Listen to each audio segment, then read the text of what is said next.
Many considered the fall of the Berlin Wall as the beginning of a free world. The United States had won the Cold War. The idea was that all countries would embrace democracy. Internet would spread information and undermine dictatorships. These dreams have not come true. China has become a dominant power. The Arab Spring failed, and countries like Russia and Turkey have moved away from democracy. And even in the West, a free media can no longer be taken for granted, and independent judiciaries are also under pressure.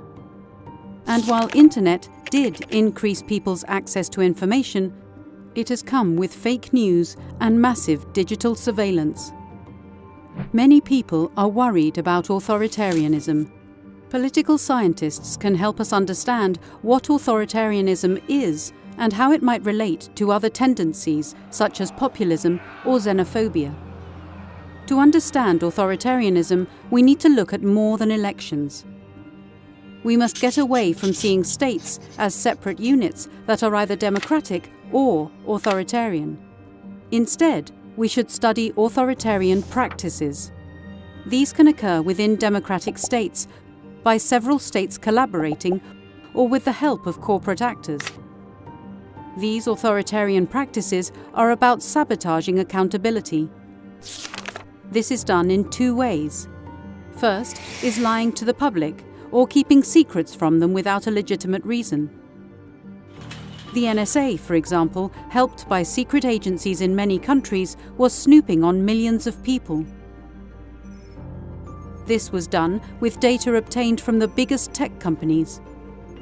Their spying program was repeatedly denied, until this became impossible. The second way of sabotaging accountability is by disabling voice.